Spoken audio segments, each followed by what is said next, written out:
Okay. Now, why is everybody trying to text me now? My phone has been silent for the last 2 hours. Now everyone wants to text me all of a sudden as I do a show. It happens every single time. Okay. And now we are on the YouTube channel, and here we go. 3, 2, 1. Hello, welcome. I am James Lott Jr. and this is Extra Connections Live here on JLJ Media, my online network with over 35 shows, including Star Wars related stuff, to soaps and everything in between. I'm here because I'm doing more of these live shows this year. As you saw, I did the show with the content creators, Flowo Boyce, Jack Farmer, and Tony Moore. And then I did a show with George Hermosa recently. And now another friend of mine coming on. We go way back, actually, from AfterBuzz years. He is a producer, pundit. He's a host. He's a YouTube channel runner. He has like a bunch of channels he's in charge of. We'll talk about all that. I was going to list them all. I was talking about that live.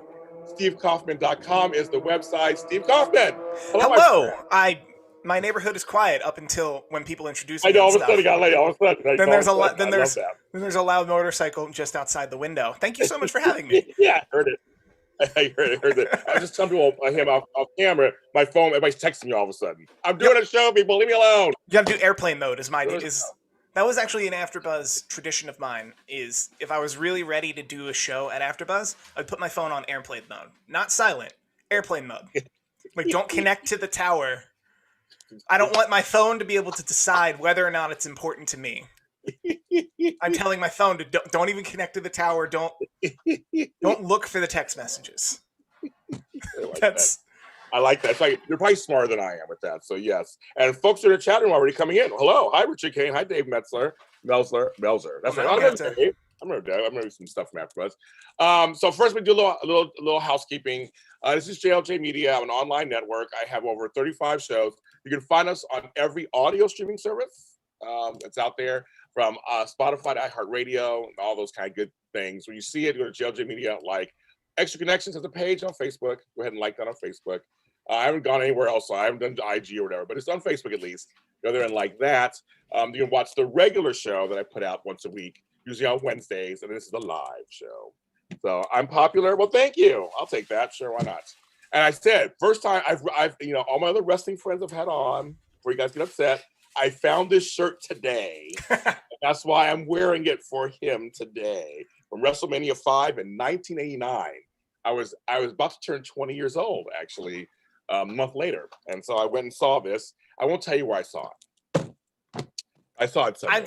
They can Google it. They know where. They can Google it. They can find what it is. But it's those who know where WrestleMania 5 was. Things happen. It was the 80s. It was a different time. I mean, we all went to Atlantic City to gamble. That's how different it was. Who does that now? Well, I would say, why do I know, right? I guess. I should say, people from the East Coast, that was the place she went to. My grandmother always had, Taj Mahal, all those places. She had a lot of coupons, and we go down there from New York, and that's where you went.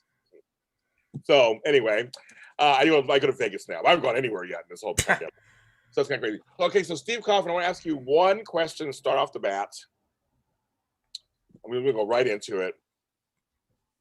The world's like going into hell in a handbasket right now, obviously. All kinds of things are going on. So how important is it to actually create content like this and like what you do during the world that is non-political? Mm-hmm. How important do you think that is? I think that's important, and I'm happy you gave me a chance to get like really TED Talky Gary V up top. Do it. I think if you want to be a national brand, even a regional brand in this world, you need to have an eye toward content creation. Conrad Thompson is the guy. He's my main client. Through him, I have all of my other clients. And he's been outspoken about this for a long time, that when he was an accidental podcaster with Ric Flair, and then he wound up doing a very big podcast with Bruce Pritchard. Bruce Pritchard was Vince McMahon's right-hand man all up until, don't quote me on the year, but like the mid-2010s. Yeah. And then he's Vince McMahon's right-hand man now because he got back into the ether through that podcast. And Conrad Thompson was a mortgage guy out of Alabama. And his whole thought was, I do mortgages out of two states. And I'm paying money to advertise on local radio. And he really got into the numbers and found out what I'm paying per my demographic, per the like late 20s, late 30s folks who could buy a house. What I'm paying per listen on that demographic is ridiculous. I might as well make my own podcast. And that kind of wound him into that world where he was like, well, if I make a podcast with 1 million subscribers that's downloaded worldwide, I can go from being licensed in 2 states to now he's licensed in 44 states. And I would tell you savewithconrad.com, but he's not paying me anything. But to that end, what he saw was if you have an advertising budget, you could spend that on advertising on other people's stuff. So on YouTube, if an ad runs on YouTube, per 1,000 people, you're paying a certain amount per 1,000 people who get to see your ad. And you are finding the platform, and then hopefully you're finding the right people. We're reaching the eclipse, like we're hitting it now, and in the next 5 years, the winners and the losers. The winners are going to be the brands that have learned, why don't we take our advertising budget and then just make a podcast or make content of some type that embeds our message into that content? So to answer your question, how important is content creation? It's very important. There will be many livelihoods in the next 5 years that didn't exist yesterday because brands are realizing we need to marry to a piece of content or straight up create a piece of content that from the jump, ideally the ideal situation is something like Conrad Thompson's scenario where savewithconrad.com is me, I'm Save with Conrad. Like I'm Conrad Thompson, you're saving with me. I'm building trust and equity in an audience that hopefully one day if they need a house, they'll come to me versus whoever else they come to, because that's also just a good business in general, because I don't think you can get a home loan without what he does. So it's smart business, but to answer, yeah. Now I just feel like I'm soapboxing. No. I'm gonna first of all, Mick Mac says Steve rules. Mick Mac would know. Thanks, Steve, that you rule. No, what I would say is over the pandemic and the closure of a few places, I gained podcasts, and I mean in a sense that from my network that are not me or that are me, but I'm representing a company or a situation where they decided, James, we'll pay you to create these podcasts each month. And you're right. And now we're actually kind of marrying what they do with my personality or one of their personalities. And now, so I win because I make money. Mm-hmm. Number 2, I get diversity for my, I do an insurance podcast. And so one of the things I do, IAB Cal Voices. And now they're getting attention. They're becoming more relevant. There's all these things that are happening. So I agree with you. It's like, it's one of those things where it's like, creating content's a good idea for many different industries and different companies. Absolutely. And that's also if the brand can deliver, because we're in the middle of January and I was telling someone today that you can usually tell who the new YouTubers are because they're the ones in this first week in January screaming that it's the end of the world with ad rates. Why isn't YouTube paying me what they paid me in December? And there's nothing at fault with those people. They don't understand that they put all their work into their content. They don't understand YouTube isn't paying them. YouTube owns an ad platform where ad people run ads. And then they bid against other ad people. And when the bidding is highest is usually at the end of the year, and the bidding is lowest, it's the beginning of the year. So you see a drop in January. I had a roundabout to that, but I don't know. I don't know where I was going, but the brand marriage, and I'll let you.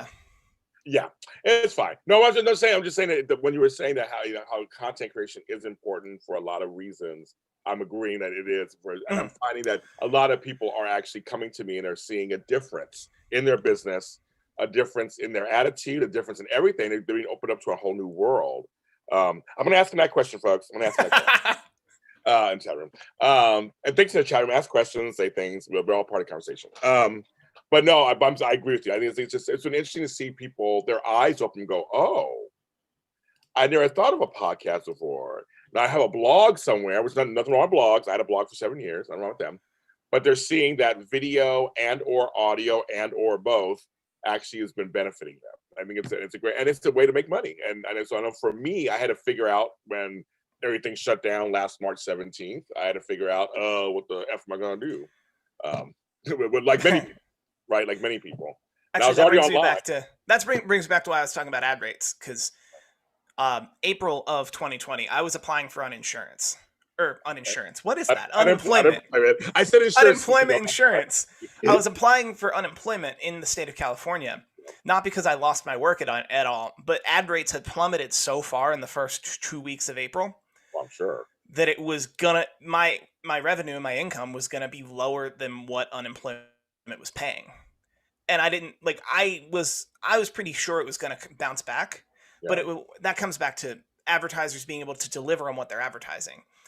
We all shut down at the end of March. We all shut down at the middle of March. That the first 2 weeks of April, people were unsure if they could actually deliver. Walmart was unsure if it was safe for all of us to roll up.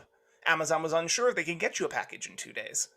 So similarly, longevity-wise, and as content creators, if they're going to pay the bills, and they're not going to get you're not going to spend your life chasing them down for the money or on an email thread with them back and forth about content, about editorializing the content, by all means do it, but understand there's going to be a lot of foolish money in the next 2 years. There's going to be a lot of dumb money, and depending on the scenario, it wouldn't be smart to chase the dumb money. Because you want... It's funny. I had a couple of sponsors that pulled out because they just weren't sure what was going to happen next. Mm-hmm. And one came back later, but it was one that didn't come back yet. But they were like, we don't know what we're doing yet. We got to stop everything. They were like, oh, I'm like, really? I had a partnership that shut down because I had a partnership with Michaels because I'm a professional organizer also for my other life. And they had to shut down for a second. They weren't sure. I was teaching classes for them, getting paid in person. Well, that all shut down. There was no in-person anything. So they had to figure out how to readjust and go to online. I know all that kind of stuff. But yeah, just in general, yes. But I felt it was still important to create content. I felt it was important to do something, just figure it out. I took like a month or so off. And anybody who knows I don't lay around, so I'm usually a busy guy. So I figured it out pretty quickly when I needed to. I do 10,000 things. Anybody out here think it's gonna be a wrestling talk? I don't know wrestling, so I'm just like, is this Steve Kaufmann another side of him? Because I already see a question. I'm like, I don't even know what that means. I think that's a SmackDown spoiler, actually. No spoilers, right? No spoilers, people. No spoilers. I don't have any really wrestling fans in here, so I don't know if they really want to see that, or I may have one or two. I want to switch gears for a second. I want to switch gears all the way around. Okay, so I was trying to think of it. I've known you 6 years, 5, 6 years. So when did you get to AfterBuzz? I can't remember when you got to AfterBuzz. I meant to Google it before this. I got there in 2015. The beginning of 2015 is when I got there. Were you there before me or after me? I want to say after. Did you come after me? I'm the kind of weirdo who can pull it up by finding out when Gotham debuted. Gotham, the television series, debuted September of 14, which means I came. That was my first. That wasn't my first series. I came in there probably May of 2014. It was like my first big. Okay. That was my first big show. Mm-hmm. Okay. So I was there. I heard you talking to George. I was also there pre the process, as they call it. Yeah, you're the house. You were there at the house. That's what I'm saying. I met you there. You're there from house. And if I remember correctly, you're from Philadelphia, right? I am from Philadelphia. Yes. That's right. I think we had an East. When I met you, we were talking East Coast stuff. But yeah, no. So you were there at the house, like I was. You were there the early days. So you're there. So I've known you basically at this point. It was 2015. That's 6 years. And we got along. We hit it off, got along, and we see each other. You were there a lot. I was there a lot at one point, doing stuff at AfterBuzz. What got you to AfterBuzz? I don't know the story. So what got you to AfterBuzz? I found myself because I moved here June of 2011. I moved to Los Angeles from Philadelphia with a film degree. 10 years. So I'm coming on 10 years this June. Yeah. Thought I wanted to be a filmmaker. Well, I still still, what I do is a form of filmmaking. Yes. Thought I wanted to be an actor before I realized in Los Angeles, an actor is really just an auditioner. Yeah, I thought I would have been an actor too. I know. Yeah, like, and for me, and that I have nothing against working actors or actors in Los Angeles, and I also have nothing against people who choose that as their life. But for me, it just became like, that's unpaid time. Like, y'all want me to drive here on a moment's notice to read for you. And I think having a film degree made me realize the kind of people that were on the other side of that table. And I know they didn't know what they wanted. Yeah. And there are a lot of glass half full folks who see that as an opportunity to be like, oh, well, then I show them why it's me. But at the same time, I'll just restart this camera. I know. It's like, and they heard you. They heard you, Steve. They're like, screw him. The Hollywood Mafia heard me. The Hollywood Mafia. They heard it's going down. That is hilarious. But live television, guys, live. I love it. Completely live. But what I'll also point out that I've had some guest spots here and there, but like the actor thing for me didn't feel worth my time. Because none of the time, like, it's not like they hand you 3 pages of dialogue with a pre-built character and say, go home and do the work and then come back and show us what you did. It's at best, it's like, close the gate. And then they just have, like, they spend breakfast to lunch seeing, like, 5,000 people all coming in and giving their own version of close the gate. And they can't possibly just have them record it. And it's all a mess. So like the acting stuff wasn't worth my time. I always knew. I was watching an episode of LA to Vegas the other day, and I was like, that's Steve Kaufmann. That is Steve Kaufmann at the casino table. That is him. You had like 10 shots. The whole thing was taking place. I was like, I know him right here. You're the one that saw LA to Vegas. I love that show. I love that show. I had not even heard of that show when I got that call. By the way, that call, not to spend too much time in the weeds here, but that call came after. It was the same casting director because I'll bridge this gap. I worked at Zipcar for a while. I opened their LA office. I worked at the Best Buy in West Hollywood for a while. Remember that? I worked at Evercar, which was like Zipcar, but it was for Uber and Lyft drivers and didn't last very long. Those were the startup years, I'll call them. And like I had always been doing that cycle where I would find a job, work that job, and then the job wouldn't work out. And then I'd float around and do some stuff, and then I'd find that job again. And I hit that cycle for like the 4th time before the pay started. Before the pay on like the job got lower, that I was like, this isn't sustainable. Yes. Because up until then, like, so like the Zipcar and the Best Buy stuff that happened concurrently, and then I lost those jobs, and then I cycled down unemployment wise, and then I came back to Evercar, and the Evercar job paid more. And like that cycle kept happening, and then I started selling t-shirts at Hamilton when Hamilton came to town, and the hourly was lower. And I was like, yo, I'm giving up my freedom, and they're not even paying what I got paid last time I gave up my freedom. And like that was a huge motivator to me. But at that time, throughout that entire time, I was doing gig work as a casino dealer. So I was a blackjack dealer, craps dealer, roulette dealer. I've been playing poker since the schoolyard, so naturally I'm a poker dealer. And my entire time in Los Angeles, up for the last like 2 or 3 years, I was like December was always my busy season. Like weekends in December, like I could make rent for 3 months on casino parties and tips. So that was my jam. And a lot of the people, shocker, who do that kind of work also do background work. And there was one casting director, it was November of 2017, we'll call it 2017, maybe 2016, was getting a little desperate for a call on Fresh Off the Boat. And like to a point where I had like 3 or 4 different people texting me while I was working a party, tell me like, yo, they really need craps dealers. Like they don't have enough craps dealers. They really need craps dealers. And I'm like, okay, I completely gave up on auditioning or being on camera. Like that's not what I do, but all right. It was like a 4:00 call. I get a ride with someone. I show up. They gave me like, they didn't have a vest that was my size. So they gave me a vest that didn't look like anyone else's vest. And I'd done some consulting on, what was that Wesley Snipes show that was based in Las Vegas? The Player? I think it was called The Player. Yeah. I had done some consulting on that show as a games consultant. because they had hired my company, and my company would send me and someone else to just kind of hang out, and like that's not how it would happen in a casino. Like, hey, can you teach all these background people how to do stuff? And I dealt Pai Gao, a game I learned the night before, to Wesley Snipes in an episode of The Player. Wow. Okay. Which I think made it 6 seasons. I don't know if they aired all 6. I can remember. Yeah, I can remember. That one didn't make it far. But I go in fresh off the boat, and like it's just a background call to me. Like headphones are on. I'm in a corner. They put you in like you get there. It's lunch. You have lunch. They put you in holding. Still nothing. Still nothing. Still nothing. And then they eventually go, okay, all the dealers. We need anyone who knows blackjack to come onto the floor. Come onto the floor, and then the assistant director who legally union-wise is allowed to talk to us, and the director who is union-wise not allowed to talk to the background, are both at a blackjack table, and one by one they had every dealer come up and deal blackjack. And then I came up, and I saw that the people before me were trying to get it like perfect, and were psyching themselves out.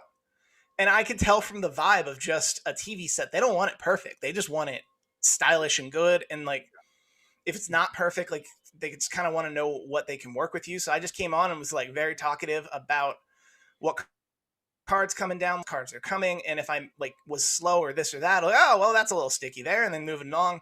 Then the director turns to the assistant director and goes, and then I wind up with it's Googleable, like a $2,000 day plus residuals that I didn't learn about until a year ago. Wow. On Fresh Off the Boat. Wow. Because by that point, like there were like 3 written lines, but because they just had me dealing a game of blackjack, I was just dealing a game of blackjack on Fresh Off the Boat and just saying whatever would happen naturally. And then I went from like, I don't care about that acting thing to like, I'm on Fresh Off the Boat.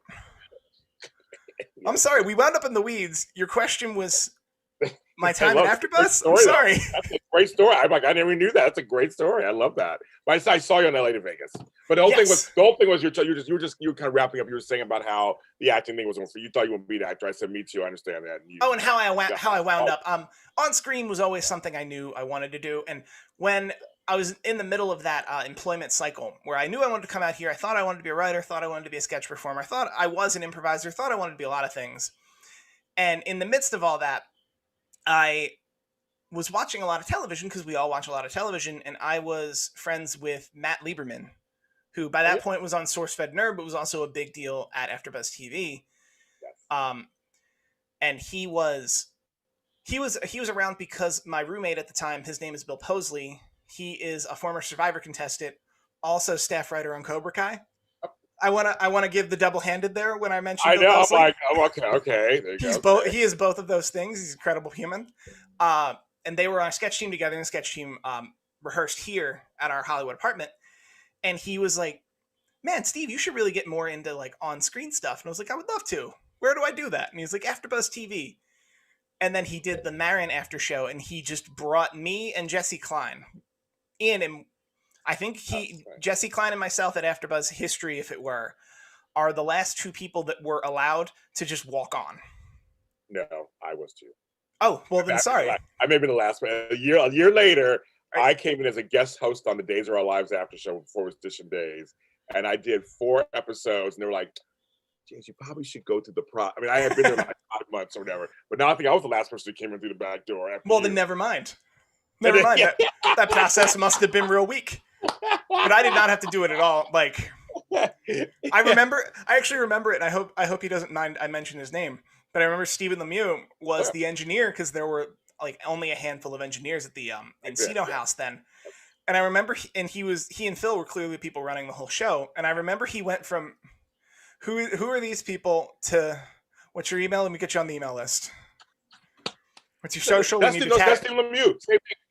No, stay with him, me too. And the thing was, Stephen Lemieux was the one I'll be seeing on that front couch in the living room. Like, James, we need to fill in at the Brink after show. Okay, James, we need to fill in at the Under the Dome after show. And I started doing all these shows because Stephen Lemieux was started. He was just like, James, we like you. Can you do the show? Okay, I'll do it. And then that's what he said 5 months later, like, James, you probably should go through the process. James, you should probably be an official host, whatever that means. Yes, whatever that means. I will, but I got there because I wanted on-screen stuff was clearly something I was interested in, and I wanted to just be more productive with my TV watching, because I was going to watch so much TV anyway that I felt At the very least, if I rolled up to the Encino house and then what became the Burbank Boulevard studio, Yeah. I would at least watch the TV with a bunch of other like-minded professionals and then go on to a show that like raised my status, whatever that means. Because like exposure bucks. We've all worked for them exposure bucks. That like the transaction was always clean on my end. That it's like, well, no, I got to use a platform I didn't own or operate before now. And like get my notoriety out there. And Josh Tariff, who I'm sure will be on this show eventually, I know Josh. He and I know him. He's one of the few people that I would know from the hosting community, the wrestling community, and also the poker dealing community. How funny, okay, because he's that Venn diagram for all these things. So he's known me since all but since I moved here, and he for a while was, God, I don't know how I can get you in. I don't know how I can get you in. And then the second I was in, he was like, "Are you free to help on the SmackDown After Show Friday?" It's the only show we do on Fridays. You free? So I made it into the wrestling stuff real early at AfterBuzz, and kind of I made a point to sharpen my teeth on the wrestling stuff while also doing regular shows. I mentioned Gotham. Gotham was the show for 5 years, 100 episodes. I did start to finish there. And and I did. I'm not going to list them all. You can Google them. I did so many. Oh, I did. Here's the deal. So when I had my 5-year anniversary, I actually went online. Because what I did at the very beginning is on my channel. Everyone, you go on my channel. I have every show I've ever done AfterBuzz on my channel in playlist. And so I started to count everything that I had a friend help me. We counted. At my 5-year anniversary, which was February of 2019, I had done. Oh no, it was almost 6 years. So 2019, I had done at that point 805 hours of television there, I did over 20 different series. I created 5 series, and it was something. I had a whole thing. I did the whole thing, and I was like, I did that in 5 years. Now it's just a person that came on every other month. So yes, so I know AfterBuzz does that. All of a sudden you're in, and you're just doing stuff, and the time flies. Well, once you're in, you just kind of get into the cycle. And that funny, what I did on my 5 years is what I saw was I was developing a pattern that I wasn't growing at the same pace I was. Worse yet, like I had made it as good a host as I'll ever be. I had made it to as much of a stature as I'd ever be out of that building, and I didn't I made it to a point where it's like, oh man, that show sounds cool. I wanna do that show. That show sounds cool. I want to do that show. And then it became like, Steve, you built your own business. Like you have your own business that you work at home all the time. Like you've built your own life. You have a girlfriend now. Like you have you have all these things, and you're not getting what you used to out of this program, as it were. So on my 5th year, when Gotham ended, I declared that my end to after shows at AfterBuzz, and really called my shot. Like that was in May, and at the beginning of the first week in January, I called that shot for May, and then really guested on a bunch of shows and made it a big deal that I'm guesting on a show for the very last time. The Raw show, the SmackDown show. George Hermosa and I were the pay-per-view show. So the wrestling pay-per-views that happen somehow more than once a month. All those shows. Right. And I felt I was able to do a good enough job of explaining why I felt to a certain extent AfterBuzz as a tool and a resource, I'm kind of hogging for someone who needs it more. That's kind of how I felt too. I mean, I left after almost 6 years. I right before the pandemic, I quit. Actually, I gave my notice. I wrote a letter and did that. The same thing. I already built my audience. I had built the audience. I was doing stuff outside AfterBuzz. Well, I came to AfterBuzz with my own radio show. I was always doing that already. Then I started doing other stuff outside, and I because my knowledge at AfterBuzz a long time ago, what I was told is, hi Demo. I was told, I said hi James. Yeah. I was told that AfterBuzz is a stepping stone. So you go in, you build your platform, you hone your hosting skills, and you build an audience. Back then it was through Twitter. That was the big thing. It was Twitter. So I basically did that. I feel like I did that, and I found that my outside projects, they were coming to those. So it's kind of like, okay, here's my chance to just now have them come to that. so to speak. And for myself, I decided I'm going to do it myself. And I had a few other things happened afterwards that were so great that I was just like, I think I want to do it myself because I felt like this is their network. They can do whatever they want. So now it's my turn to have my network to do whatever I want. It was one of those things like instead of complaining, do it, be a doer. Yep. And whoever knows me knows I'm a doer. So that's what I, that's what I do. That's what I do. I hit more than one wall at AfterBuzz. But that's what I was taught. It was supposed to be a way to get. Yeah. I don't want to get too negative. I don't want to get too negative about it, but I do think we all the philosophy there was this is supposed to be a stepping stone, and I think that philosophy was void. The reality it was void of the reality of how many host jobs at any given moment are vacant in the city of Los Angeles. True. I'm going to be very generous to say there are 100, and 70 of them are going to women. Maybe. Yeah, right, exactly. Just to make it a clean number, there's 100 of them, and 70 of those jobs are going. They're not looking at men at all. So as a job market, I needed to be very clear of I either want to move and like do the sports in Poughkeepsie, which I already have a film degree. Like I was in the same building where the people who were doing sports in Poughkeepsie went to college. Like I feel really mean to take a job away from someone who has a broadcast degree. And that's just, Right. And like I moved from Philadelphia to Los Angeles to be in Los Angeles, not to then go to Poughkeepsie to maybe hopefully go to Los Angeles, but probably San Francisco. Like that's not my world. I get it. Then at a certain point I realized my career was, for lack of a better term, behind the camera. And that was the last probably 3 or 4 years at AfterBuzz. I was doing a lot more, like learning a lot more about producing. And something as an AfterBuzz host, if you've ever done red carpet stuff, they give you the login to all the channels. And I was enamored in all those analytics. Yeah. For long before I became like a channel manager, I was always someone who, if I was the least bit bored, I would take my time to go through AfterbuzzTV's analytics. Like, oh, that video's doing well. Why? Oh, someone recommended it on Reddit. Or they changed the thumbnail. Or this search term is popping off for a different reason. Like, I really got into why stuff does well on YouTube. And I learned that's a completely different discipline from making stuff on YouTube. Those are 2 jobs. Yes. Those are 2 jobs, and anyone who runs a channel, anyone who runs and appears on a channel is doing both of those jobs. Which is what I commend you for.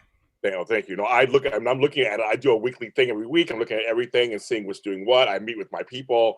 It's a way big job. You know this. I mean, it's a way big job. But I find it fascinating too. I do find it fascinating. Like, so this week, this show that we have networks going is doing really well because we did change the title. Or we did change this, or we changed the hashtag and did it for 3 weeks, and suddenly that hashtag is. I mean, it is fascinating. It's a lot of work, folks. I'm just telling you out there. If you think you just have a channel all of a sudden, it's some work. You have to be really dedicated to it, and I am. I'm really dedicated to it, and I find it fun. I'm a nerd that way. I find it fun. And so I know I want to ask you because this is, again, not being negative. This is just a great thing for people to look at this. Is that there are places that are stepping stones to help you, but then it's up to you to actually complete what the next step is. And Hollywood and Los Angeles, I'm black by number 5. I mean, I'm one of 10,000 black men with shaved heads and a goatee. You know what I mean? Like, Yeah. Like, and there's a million of us running around. Plus, I'm older, so I may look good for my age, but I am older, so I'm competing with the younger folks too. So I, like you, had to go. I'll make my own lane. I'm just not going to. I'm not going to go through all of that. So I'm sure you understand that. I not only did I have to learn, I had to make my own lane, but I also had to learn just in general because I was tired of doing that unemployment cycle of you get a job, you lose a job, and then find time for what you absolutely want to do instead of like, well, but if you just have time at your desk, like why don't you build something you love and you're proud of that makes money? And it took me about 2 years once I had that. I actually remember it was, don't quote me on the years, but it was about a year and a half before I actually found the gig I'm doing that someone asked me, like, what's your New Year's resolution? And my answer was, I want to become someone's head of video that isn't looking for a head of video. Ooh, okay. And they're like, what do you mean? And I was like, I've learned something very important through the casting process, through the employment process, through everything, which is if they put a job post out, they already don't want me because they already wrote a job post. They want a body. They want a body to fill a pretty sanded hole that they want, and there are people who will fill that. If they're looking for Steve Kaufmann, they'll find Steve Kaufmann. And I really committed myself for 2 years of like, what can I do to raise my stature that if someone wants something, it's not, oh, well, we got to write up a job report. No, we want Steve Kaufmann. We should find him. How much is he? How much is he? And it took me a long time to be like, there's really only one you means. There's really only one. No, I'm there. There's really only one you. No, I get what you're saying. That's the thing. I get that. We want James Lott Jr. Yes. Instead of looking for, I want a black host who smiles and it'd be funny. That's whatever. Well, because they already have something in their head, and you're not a host, you're a creator. So the second they're already looking for a host, like you're already a square peg to that round hole. Because you're a creator. You're a producer host. You're someone who comes on and runs the whole show. Which, if people really saw it as what it was, they'd realize, well, if we trust James Lott Jr. and we want James Lott Jr., we'll understand. The important thing is we only have to pay James Lott Jr. one check. It might be slightly bigger than we'd pay a host, but we don't need to hire a producer, a hair and makeup, like a team, a studio, this or that. Right. Like, and I think for the longest time, similar to my YouTube analogy of people who don't understand how YouTube works, thinking YouTube is arbitrarily deciding they're not making enough money in January, I learned, like, well, if you're upset that you're not getting paid enough, like, why don't you follow the money? Like, why isn't there money in the market for Steve? And the answer was, you're not actually applying as Steve, you're applying. So I gave myself the condition that if they're looking for a head of video, they're not looking for you.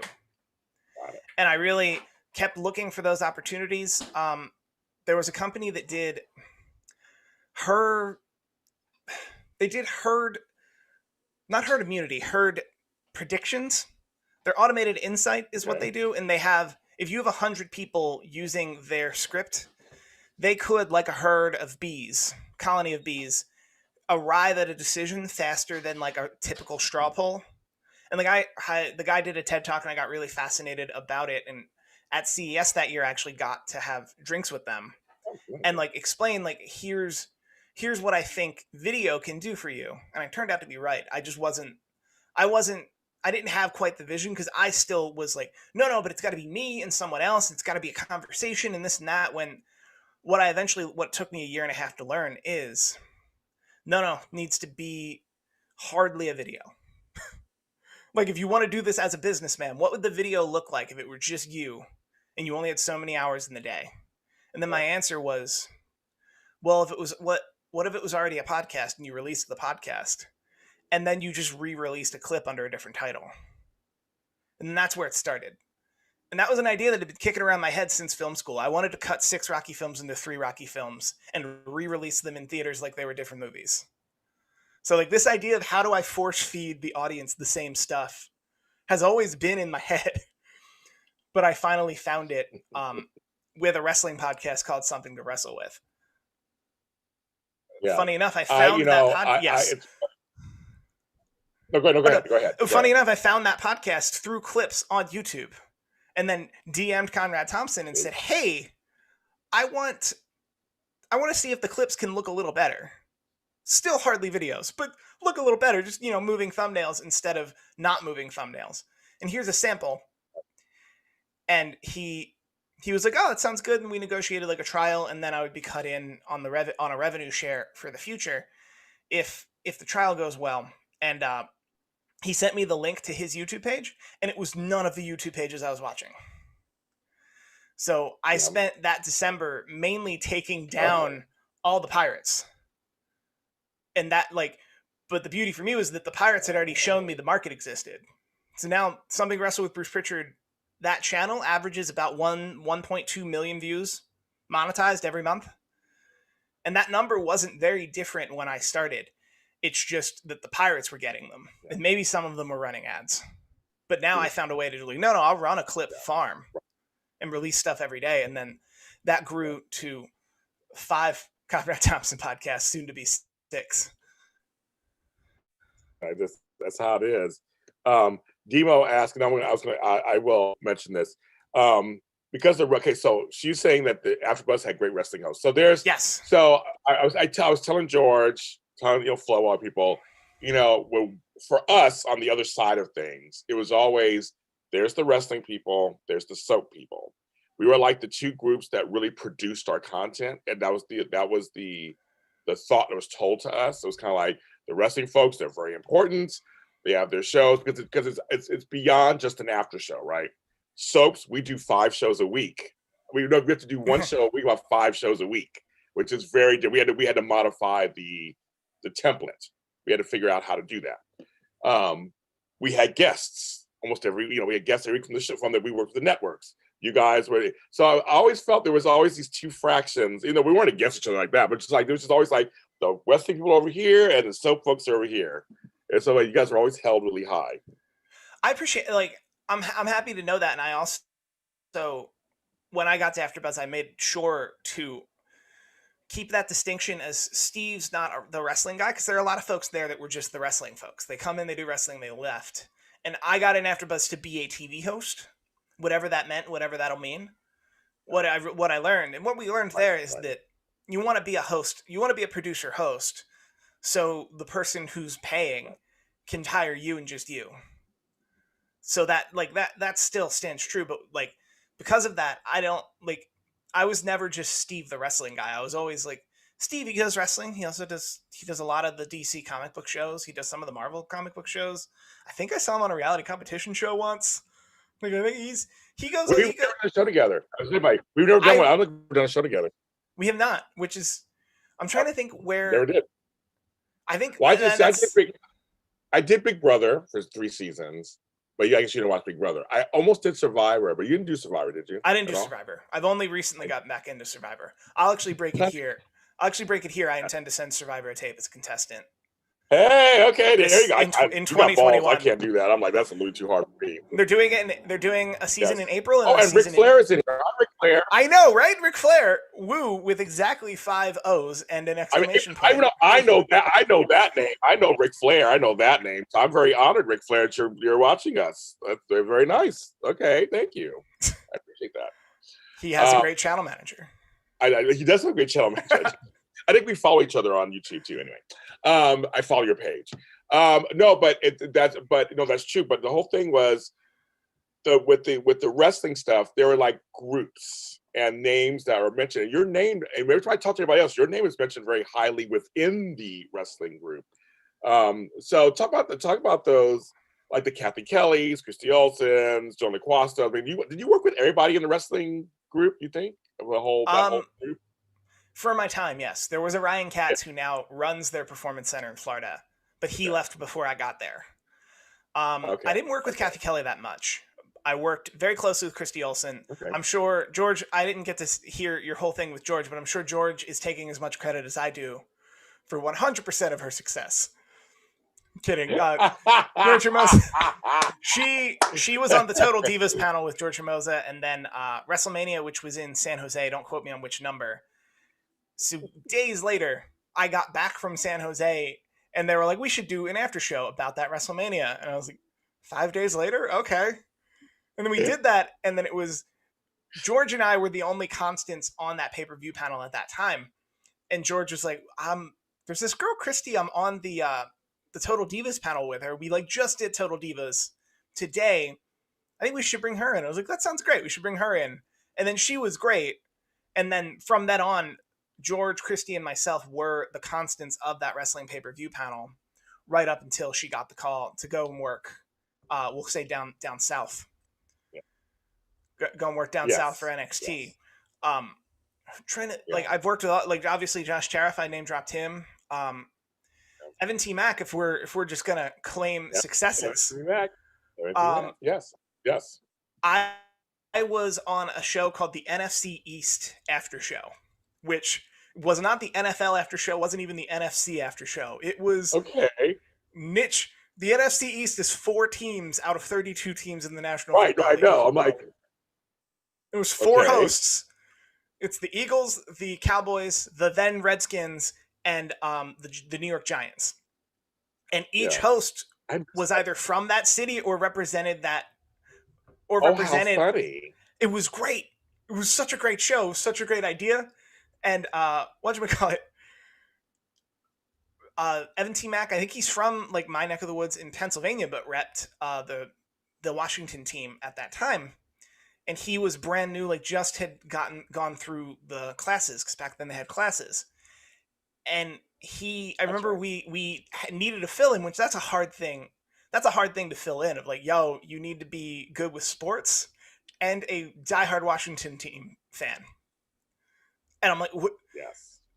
But thankfully I remember he was on that thread on the Facebook group saying, I think I can make it. I might make it. I don't know. And then I remember he turned up, like we showed up thinking he wasn't coming, and then he turned up minutes before. And camera dies just randomly. He heard you. Everyone's like, I hear you talking about me. Evan T. Mack is in the building and messing with the power. We love Evan T. Mack. We love him. Come on, Evan. But it was funny. He came on, and just from go, like you've met Evan, like from go, you're like, I know this guy is what he is. And then he's talking to us, he's mile a minute, and then he dropped a wrestling reference. And then the second we were off camera, I was like, yo, are you free? I'm down to host Sunday. You free? And then that's how he got introduced to the wrestling community. I'm not taking credit for his whole career. I'm taking credit for him getting on camera that early. It's facts. It's facts. Yeah, like, got him on. So. I met him in a professional context, realized how good a host he was, and as producer host was like, let's get him. You saw something. Yeah, let's get him over. Let's get him on the show. And then I think it's working out for him. I don't know what he's up to now. I think he's doing fine. I think he's doing all right. But the wrestling, there were a lot of hardworking wrestling hosts. Because later on we have the Jack Farmers, Flobo Boys, the King. Oh, and then because there was Johnny LaQuasto, also a Philly boy. No. Funny enough, that same year. Well, first off, same year I was there representing the Philadelphia Eagles in the NFC East after show. The only thing that's notable is it was the only time in the history of the NFL the Philadelphia Eagles have won a Super Bowl. So I guess we need to bring back the NFC East after NFC East after show, so the Philadelphia Eagles will win a Super Bowl again, likely without Carson Wentz. I'm a Steelers fan. Sorry. Okay, there's some teams that think that they have a beef with another team and they don't. Like as an Eagles fan, I think there's this diehard two-way rivalry between the Eagles and the Cowboys, and I've only learned recently that it's a one-way rivalry. Like Cowboys fans don't care. They don't care. They don't care. Maybe they hate Giants fans. I don't know. They don't care about Eagles fans. Yes. But sorry, folks. We digress with football. I love. Oh, football. Please. We're all over the place. It's fun. Yeah, that's why I love it. But. I'm sorry I missed that show. Actually, I love football. That's interesting. Oh, it was an incredible idea because it's like the truest niche down. And what was even cooler was there were a lot of established sports people who didn't want to cover the NFL every week, but did but did want to cover the playoffs. But because we had really busted our asses every week, like for 17 weeks, we came in every week to cover what would be at best 4 games. And like, I really loved the niche down there because the A/B test of, we're covering Monday Night Football. Like, well, your views are going to vary week to week depending on what that game is. Whereas if you cover the NFC East, you're either a fan of an NFC East team or for whatever reason, you like one of us. Right. So like you pick a ceiling, but then you hit the ceiling. It was a really good idea. But because the 4 of us worked really hard, we were then allowed to cover the NFL playoffs. So every Sunday in the NFL playoffs, they're like, no, the NFC East after show now gets to graduate to just being the panel for the NFL playoffs, which opens the gate up. And then it was even cooler because my team got to win those playoffs. And I get to turn up every week and be like, this is great. That's really good. So John LaQuasto and them, but then you have the later ones like Flobo and Jack and others start coming in. toward, and Leslie and all them started coming in. So it must have been really interesting. You saw, like me with the soaps, we had generational. It was almost generational. People started, you'd be there long enough, people leave, some come in. We had the same thing. Oh yeah, the Raw after show under Kathy Kelly was one tone, and then the Raw after show under Johnny LaQuasta was a slightly different tone than the Raw after show under Evan T. Mack. Well, we know that was different. That was a morning zoo. That was yeah, we know that was different. That was totally different. We know that was totally different. Jack Farmer going his own way, because there's a new brand called All Elite Wrestling. Right. They're out of Jacksonville, and they're, as a TV product, slightly older than a year. And Jack Farmer, who was already in that world, I believe he chose to start the AEW, to be a part of the AEW after show, as it went up against the NXT show, but also the NXT after show. And I always felt that was a good, instead of sticking with what he knew, like really taking a road less traveled. I thought that was obviously Josh Tariff, The Rock there, just the solid, like he was quite literally a fixture on Friday nights or Thursday or Tuesday nights, whenever SmackDown was. Whenever SmackDown was, Josh Tariff was the fixture all the time. Multiple names, I think. Yeah, well. That's when I first was like, so Christian's here. I'm like, who's that? Who that is? I mean, who's Josh? She's Christian. And then one day I was like, you're the same person. And after all this, and after all these years, you're the same. Like, it was so funny to me. I'm like, I think he explained to me why one was one. I don't remember now, but it was like he was a wrestling manager across Southern California. Like he would get booked as Christian Rosenberg. So if he was going to do something, so it was kind of front facing, public facing, he needed to stay Christian Rosenberg, because that's what promoters would book him as. I get it. Yeah. So I mean, so why wrestling for you? Whew. Why wrestling? Obsession is not the word, but a lifelong love of wrestling. It was just something I always enjoyed. I've mentioned it on other interviews that there's something about seeing everyone every week, similar to a soap. But even even soaps have like some off season, right? Or am I off? Okay. Like even soaps have like a bit of an off season. Like obviously, like the standard network drama, at best you're getting them 24 times. Yes. And that's if they're a main character. So there's something about wrestling that the circus comes to TV every week. And if you like people who are in that circus, or you just like the circus, you get to see that circus every week. The show constantly, I don't want to say evolves, but the story constantly changes. But it doesn't change enough that if you missed a week, you're completely lost. And I don't know, just as a TV show, it really got its hooks into me really early, that I think any wrestling fan my age has to admit there's like a high percentage of nostalgia and routine that keeps you coming back. But that doesn't discount the other parts that are just incredible. No, of course not. Okay, when it's great, it's great. I think I know, I agree. And it's funny. It is similar. It's just so it's like it becomes comfort food. It's like it's something you expect, to watch, and you get to see your favorite characters and favorite storylines, and you're right. Things do change, and actually, you go away for a while, come back. Chances are you pick it right back up. I'm assuming wrestling is probably similar to that. You go away for a little bit, you come back. Can you pick it right back up, or can you? Is it easy to follow? I'll admit now, the main roster, which happens on Monday and Friday nights. The last 3 pay-per-views, which happen roughly once a month, I've found myself all but ignoring the Monday and Friday show and just waiting for the pay-per-view. And honestly enjoyed the pay-per-view more than my colleagues, who were like, man, I was really expecting this. Why weren't you? And I was like, because I didn't watch for the last 4 Mondays to see them harbinge this, to tease to that, and then do that. I just turned on the match, watched the 3-minute package they cut together to explain the story, and then they played the match. I was like, I get it. Okay. He went through the table. I like it. So tell me something. Who is... Okay, so I go back in time. Obviously, I'm wearing 2 legends on my chest. Hulk Hogan, they saw it on here. And then in the 90s, we had the Bill Goldbergs and the Steve Austins, like huge stars. Who are like the 2 biggest stars in wrestling that are current wrestlers that wrestle? I mean, we know like the Rock's an actor, wrestler, but who's like I have no clues. Like who are like the folks that I talked about? I think it would be cheating to include John Cena, because John Cena is not full time, and I think what's different from the time what's different from the time you're talking about to the time we're at now is 20 years ago, if The Rock wanted to be in movies, he had to go away and be in movies and couldn't wrestle again. Whereas now, if John Cena wants to be in movies, they understand the value in John Cena coming back and working while also in movies, and they work around that schedule. He's not going to be like he's one of the few that I've seen transition from full-time to part-time in a very noticeable way.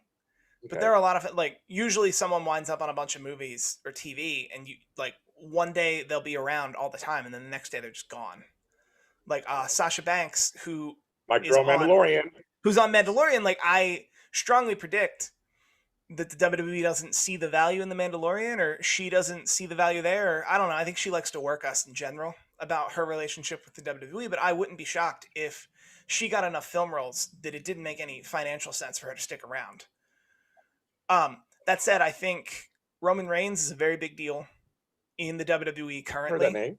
John Cena is obviously the bigger guy, but he's not drawing the tickets, if you will. It's also really hard because this time last year the comparison would be like, oh well, what's the biggest gate? Like who made the most? Who sold the most tickets in wrestling? And like you can't do that now. Where you're like, tickets where? It's free to be in the Thunderdome is free. So but my cop out will be Roman Reigns and John Cena. Those are the two biggest names in pro wrestling currently. I have heard that name, so I can say it. And of course I know John Cena. I heard that name. I want to ask you, people ask me this all the time, and I'm always like, I don't have this. So I'm going to ask you this question because you do so much. What is a typical day like for Steve Kaufmann? People have asked you that? No. I'm like, people, you know, I do 10,000 things. I'm like, how can I ask me a typical? I don't have typical days. I mean, like, typical day for me. They always ask me that all the time. Typical day for me. I usually wake up within reason whenever I want. That's usually. I usually want to be awake. I usually want to be awake before noon. Okay, there you go. That's sleep schedules are pretty fluid, especially in these COVID times. But even pre-COVID times, I've been working from home before COVID, so like the whole schedule is its own thing. I wake up. Are you a night owl? Are you a night owl? I lean late. That way, okay. Like I get a lot more done right before bed. Okay. I'm my most productive. Do you know that moment where you say, I think I'm ready, I'm going to work out? I'm my most productive for the hour after that. And then I'm even more productive the 2 hours after. Oh man, I'm tired. I'm going to go to bed. Super productive. I've gotten some of my best work done. I'm like, I guess I'm going to go to bed. 2 hours later. Wow, I've built a whole channel. All right, maybe I should go to bed. But the typical day for me, I'll wake up and I'll check my phone, and I'll make sure all the channels are still monetized, because that would take precedent over anything else. If the videos don't have a green dollar sign, I need to get to this chair and figure out why and how I can fix it. That sounds like it's something I deal with on a daily basis. It isn't, but it's important enough that I need.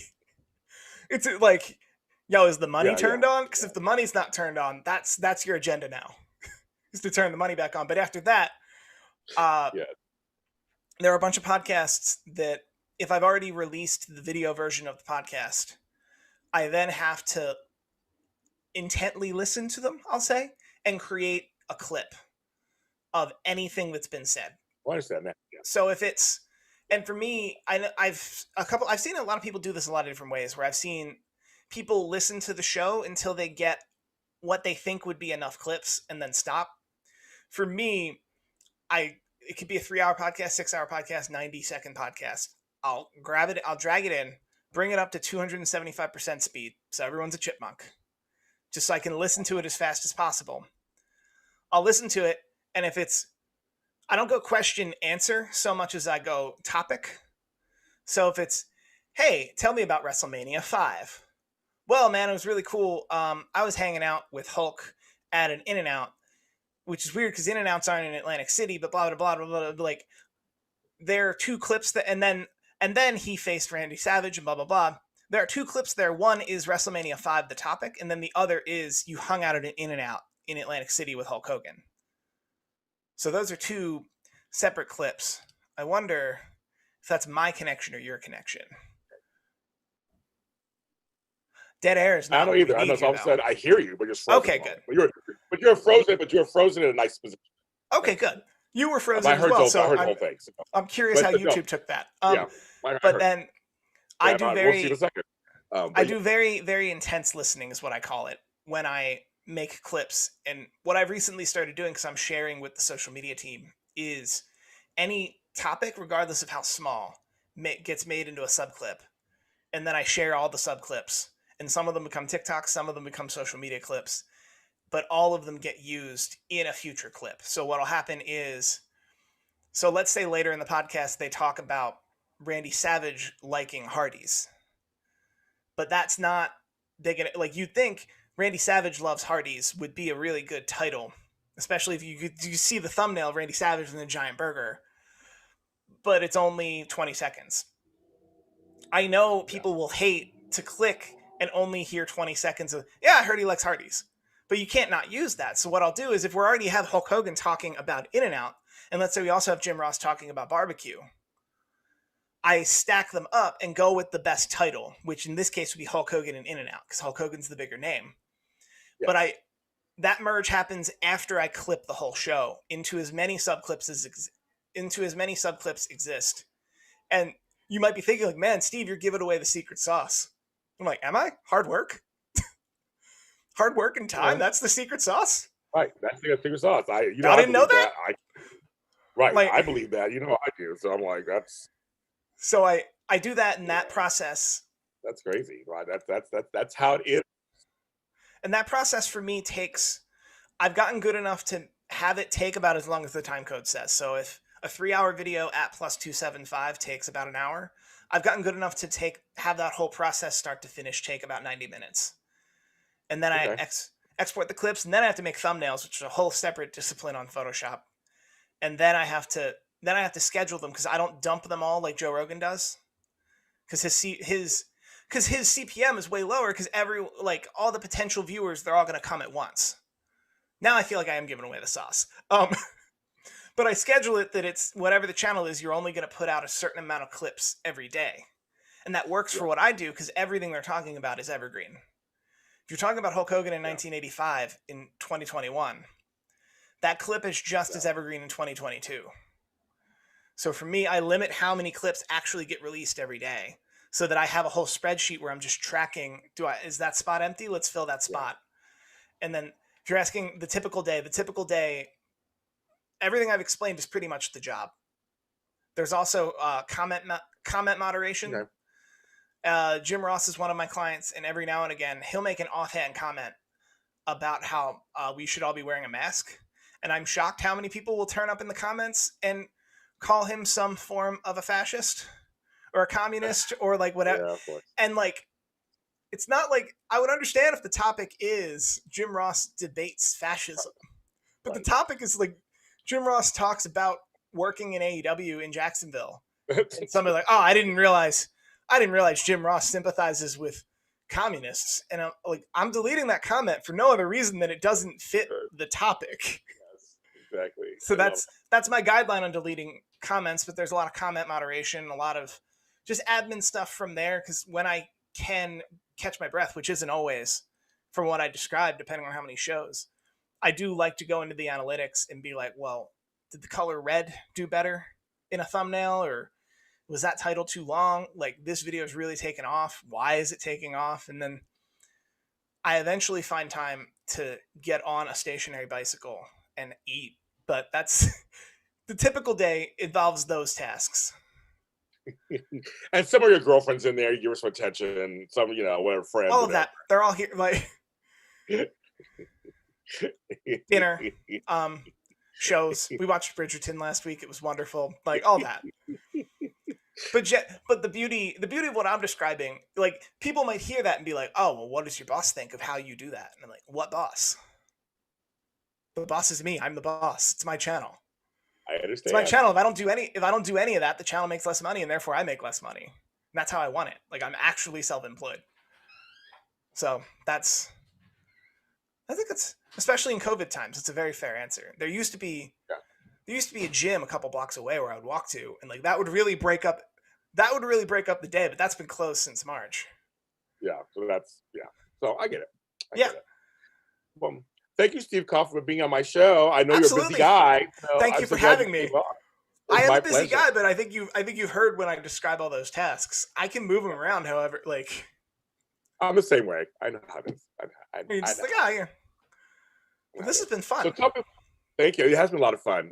Tell people where they can find you or your stuff or your channel. Promote whatever you want. Whew. They can find me on Twitter almost exclusively. I am at Steve Kaufmann. That is Kaufmann. Some would say, I'm not gonna, but some would say that I'm heavily involved in the pro wrestling YouTube space. More specifically, some would say I'm the king, if not the guy, in the pro wrestling YouTube podcasting space. I've heard that. I've heard that because people are saying that. I'm not saying that. I've heard it. I'm saying that people are saying that. Yes. Because that would be cocky to just say that. Yeah. I've heard that also. That's fine. But yeah, they can find me on Twitter. I tweet about some stuff. He does sometimes. All we're trying to say is we're both stars. That's all we gotta say. Okay, folks. Yeah, we're both stars. We're both stars. We're both self-made. Built what we have. Self-made. Yeah, we're self-made. We built what we have, and you can't take it away. That's what he's saying. That's what I say all the time. That's what we're saying. Yes. Everybody, thanks for watching in the chat room. Yeah, thank you guys so much for watching in the chat room, coming through here today on a Friday night. Yes, the world's falling apart, but we are creating content, talking about life, and talking about the business, and hopefully you learn some stuff along the way while you're here.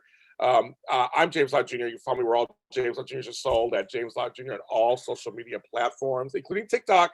I have 4 series on there on TikTok, so follow me there. I'm up to 3 million views, apparently. I don't know what's going on. It's kind of crazy. But everybody, just please stay safe, stay calm, stay compassionate, and watch some videos. Listen to some podcasts. Discover something that you may have not heard or read or seen before. Read some books.